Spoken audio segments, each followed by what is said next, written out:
Assalamualaikum warahmatullahi wabarakatuh.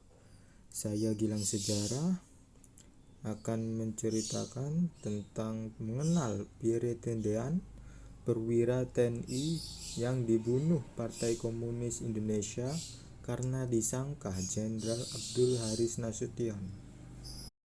Tragedi G30 SPKI akan mencatatkan sejarah kelam di dalam jiwa bangsa Indonesia. Dari semua jenderal tinggi yang berhasil diculik dan menjadi keganasan PKI, nama Pierre Andreas Tendean selalu tak pernah luput dari perhatian. Pria yang memiliki paras tampan ini sejatinya merupakan seorang perwira militer Indonesia dengan jiwa besar. Sang pahlawan yang gugur tersebut rela menjadi perisai bagi Jenderal Abdul Haris Nasution dengan menyerahkan nyawanya sendiri. Semasa hidupnya, perwira berdarah Prancis ini kerap kali menjadi idola bagi banyak perempuan, baik saat dirinya mengenyam bangku pendidikan militer hingga tatkala setia mendampingi A.H. Nasution memberikan ceramahnya di seluruh penjuru tanah air. Saya akan menjelaskan kisah-kisahnya semasa dia masih hidup. Yang pertama, kerap jadi pusat perhatian. Lahir pada tanggal 21 Februari 1939, Letnan 1 Korps Jenis Pierre Andreas Tendean yang memiliki bertubuh tinggi dan atletis ini memiliki atau memang dikenal sebagai perwira tampan saat menempuh pendidikan di Akademi Teknik Angkatan Darat atau ATKAD. Ia sempat membuat heboh perempuan Bandung sampai ia dikerap dijuluki sebagai Robert Wagner dari Panorama, nama daerah di Bandung yang menjadi lokasi ATKAD. Setiap Pierre memimpin parade taruna, sosoknya selalu menarik perhatian, dikutip dari Pusat Sejarah TNI. Yang kedua, tetap fokus pada tujuan.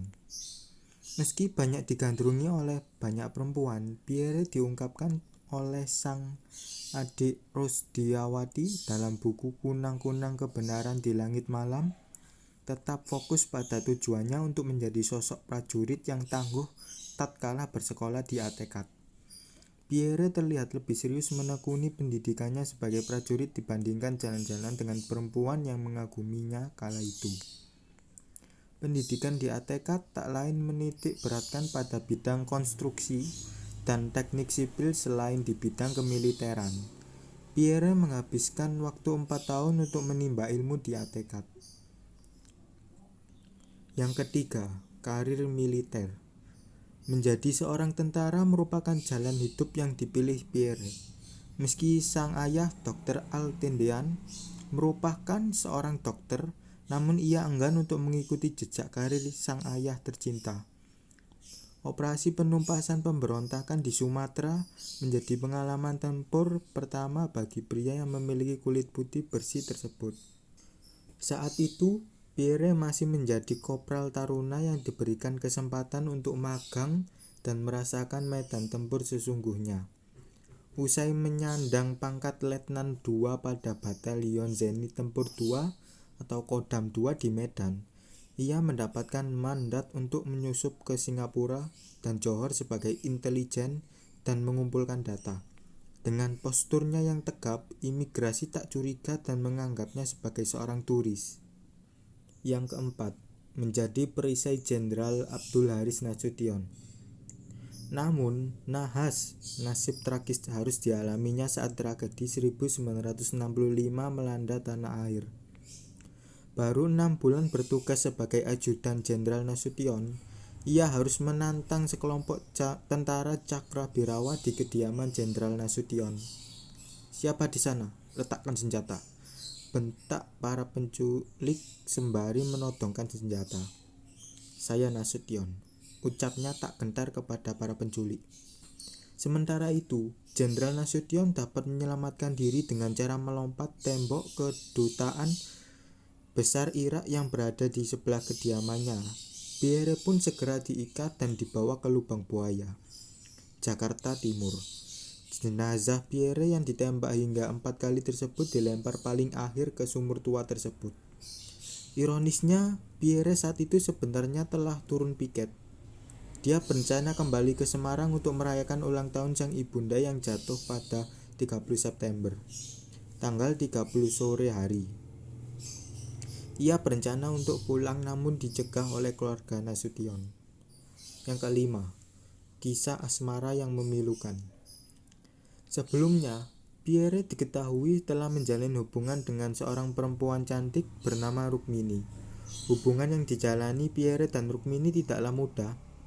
Keduanya harus rela menjalin hubungan jarak jauh lantaran Pierre tak lama berdinas di Medan, tempat pertama kali keduanya bertemu. Meskipun demikian, kekuatan cinta keduanya pun benar-benar terjaga. Bahkan disebutkan bahwa Pierre telah yakin untuk melamar sang kekasih. Lamaran tersebutlah kemudian yang menjadi momen terakhir bagi keduanya bertemu. Tepat 2 bulan sebelum pernikahannya dengan sang kekasih dilaksanakan, Pierre sudah menjadi korban keganasan dari sekelompok tentara di bawah komando Letnan Untung. Itulah tadi kisah Pierre Tendean yang menjadi korban keganasan PKI pada tahun 1965. Apabila ada kata-kata saya yang kurang berkenan di hati Anda, saya mohon maaf selebih-lebihnya.